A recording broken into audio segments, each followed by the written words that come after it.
Salve galera do canal Medo da Fera, o seu canal sobrenatural. Uma boa noite. Sejam todos muito bem-vindos ao nosso canal. Eu sou o Carlos e o relato de hoje se chama O Ataque dos Dois Lobisomens na Fazenda do Meu Tio. É o relato de número 115 do nosso canal O Medo da Fera, Lobisomens Fatos Sobrenaturais. E o relato de hoje diz assim: Meu nome é Ricardo. Tudo começou no fim do ano de 2014, quando eu tinha 20 anos. Meu tio Sebastião comprou uma fazenda em uma cidade do estado de Minas Gerais. Ele comprou por um preço bem baixo, pois a fazenda possuía 90 hectares e contava com curral, 3 pastos e uma casa excelente de 2 andares. Mas precisava de uma boa reforma. Meu pai e eu temos uma fábrica de móveis e esquadrilhas de madeira. Meu tio nos chamou. Então nós fizemos as portas e as janelas novas, e ainda trocamos parte do telhado da casa. Meu tio pediu que fizéssemos portas e janelas reforçadas, pois da fazenda até o povoado mais próximo são 50 minutos de carro. Se estiver chovendo, é pior ainda. Então fizemos as portas de uma madeira chamada Angelim Amargoso, muito dura e resistente a cupim, com 5 centímetros de espessura, e ainda colocamos mais 2 madeiras de 7,5 cm por 15 atrás das portas e uma atrás de cada janela para funcionar como trava. Com 3 dias fizemos todos os serviços. No domingo pela manhã resolvemos dar uma volta nos arredores da fazenda e ir até uma lagoa que ficava dentro de uma parte de mata que faz divisa com a fazenda. No caminho encontramos um cachaço, um porco, todo dilacerado, mas deu a impressão que o animal que o matou só tinha comido as entranhas, mas largamos aquilo para lá. Essa fazenda fica bem distante do lugar onde eu moro, cerca de 450 quilômetros, então não voltamos na fazenda durante um certo tempo, mas no meio do ano de 2015 fomos até lá de novo. Era o mês de junho, e aproveitamos o feriado de Corpus Christi, que naquele ano deu em uma quinta-feira no dia 4. E ainda, eu farei aniversário no sábado. Bom, fomos eu, o meu pai Charles, a minha mãe Márcia, o meu irmão mais novo Eduardo, que chamamos de Dudu, e minha namorada, que hoje é minha noiva, Daniele, a Dani. Peguei uma caminhonete F1000 que eu usava para o trabalho, pois levei algumas ferramentas para o meu tio usar na fazenda. Saímos de casa na quarta-feira por volta das 5 horas da tarde, mas devido a alguns imprevistos e a estrada estar muito cheia, só chegamos na fazenda por volta da 00:30. Eu queria descarregar o carro, mas meu tio me disse que era melhor deixar para o outro dia, e foi apressando a gente para entrar. Meu tio tem 3 filhos, o meu primo Roberto, que é 3 meses mais velho que eu, a minha prima Juliana, que tinha 17 anos na época, e o meu primo Gabriel, que tinha 11 anos. Chegamos e conversamos um pouco. Minha tia Joana preparou um café para a gente, e então fomos arrumar as coisas para dormir. Era por volta de 1:30 da manhã. Os quartos do meu pai e do meu tio ficavam no térreo, e os nossos no segundo andar da casa. Apesar da casa ter 6 quartos, minha namorada foi dormir com a minha prima, e eu fui dormir em um dos quartos com o meu irmão, pois somos de uma família bastante tradicional, e não achamos correto dormirem uma moça e um rapaz juntos antes do casamento. Mas quando todos estavam lá na sala, eu reparei que o meu tio puxou o meu pai para conversar em separado, e parecia ser alguma coisa séria. No outro dia, acordei por volta das 6:30 da manhã. Apesar de ter dormido pouco, mas eu estava bem empolgado com o dia que eu iria passar no campo. Já encontrei o meu primo Roberto levantando. Então fomos lá fora tirar algumas ferramentas que eu trouxe na caminhonete. E como ele é muito chegado meu, a gente já foi brincando, conversando, e ele me disse que tinha arrumado uma namorada. Então eu perguntei se estava tudo bem.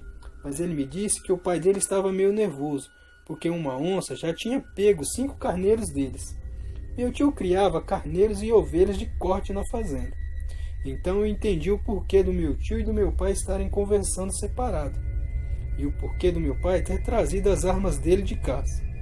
Na nossa região, a infestação de javalis é muito grande, então meu pai conseguiu um certificado junto ao IBAMA para caçar. Bom, guardamos as ferramentas no paiol, fomos até o curral, tiramos leite de uma das vacas do meu tio e voltamos para casa. Já era quase 8 horas da manhã. Aí todos já estavam acordados. Tomamos café, peguei minha namorada e fui caminhar com ela.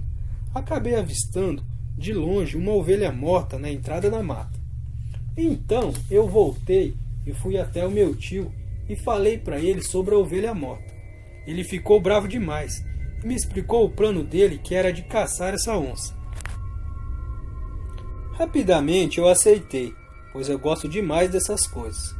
Já era por volta das 11 horas da manhã quando chegou o dono da fazenda vizinha, que não era tão perto assim. Ele veio para conversar com meu tio, pois ele também estava perdendo muitos animais. Então todos resolvemos montar uma tocaia à noite, porque ninguém tinha cães de caça, apenas tinha os cachorros normais que o meu tio mantinha na fazenda. Montamos um giral em um angico alto que tinha logo na entrada da mata, onde meu tio disse que iria ficar. Meu pai subiu em uma gameleira que ficava do outro lado do pasto. Eu e meu primo ficamos no alto do telhado do curral, de onde também dava para ver o pasto dos carneiros. O vizinho também montou a tocaia dele. Mas passamos a noite toda lá e não vimos nada. Na sexta-feira voltamos lá e também nada da onça e nenhum ataque sofrido. Nada com o vizinho e nada na sua fazenda também. No sábado resolvemos sair para nos divertir, pois estava acontecendo uma exposição na cidade próxima. Então fomos eu, minha namorada, meu primo e minha prima. Passamos ainda na fazenda do lado, para pegar a namorada do meu primo, a Natália, que era filha do senhor, que também estava sofrendo com os ataques da suposta onça. Fomos para lá, era por volta das 9 horas da manhã, e chegamos no lugar, já era umas 10h30 da manhã.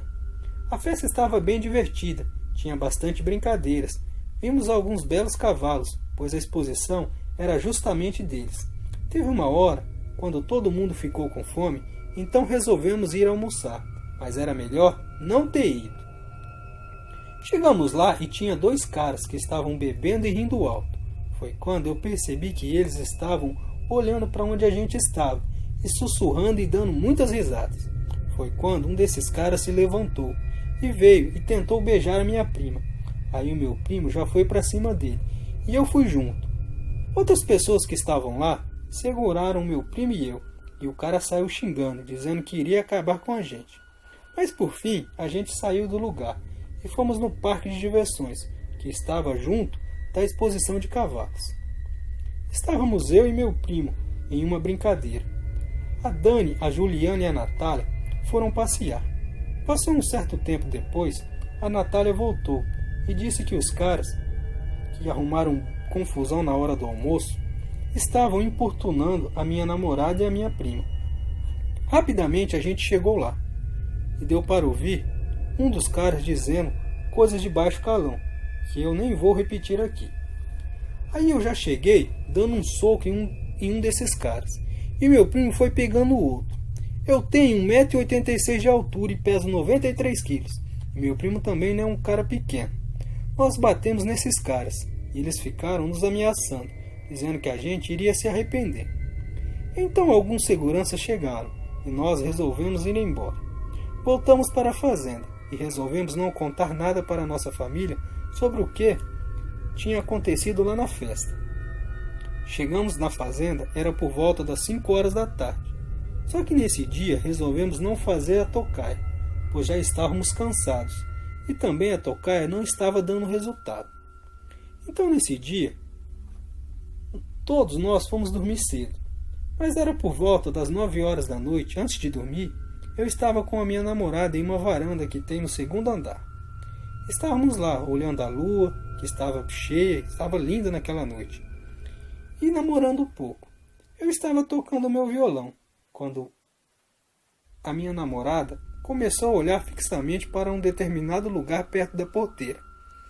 A casa ficava no alto de uma colina e dava para ver boa parte da propriedade de lá. Eu perguntei para ela o que era, e ela disse que viu alguma coisa. Eu olhei fixamente, mas não vi nada. Mas ela me garantiu que viu algo se mover. Na hora eu tive uma sensação ruim e resolvi chamá-la para entrar. Fechei a porta que dava acesso à sacada e coloquei as travas. Me despedi dela e fui dormir. Acordei por volta de 1h da manhã, com o meu primo Roberto me chamando. Me levantei rápido e ele me chamou para ir lá embaixo no primeiro andar da casa. Chegando lá, encontrei meu pai e meu tio com as armas na mão, e minha mãe e minha tia bem nervosas. Chegando lá embaixo, percebendo a situação e o perigo que todos corriam, nós mandamos que as mulheres subissem, e só ficamos nós os homens lá embaixo. Meu amigo dava para ouvir que alguma coisa corria em torno da casa, e os cachorros da casa latiam de longe. Pareciam ter medo do que estava lá. O animal roncava como um porco e parecia estar cansado. Quando de repente ele parou de correr. Ficou um silêncio. Durante uns 5 segundos tudo parado e sem os cachorros latir. Foi quando ouvimos uma pancada muito forte na porta. Se fosse uma pessoa batendo com aquela força, certamente teria se machucado seriamente. Então, assim que aquela criatura bateu na porta, ouvimos um berro muito alto, que acordou o restante das pessoas que estavam na casa. Mas depois disso, o que estava lá fora saiu correndo e não ouvimos mais nada naquela noite. Nesse momento, eu olhei bem para a cara do meu pai e do meu tio, e eles estavam tensos, nervosos. Nessa noite, ninguém mais dormiu naquela casa.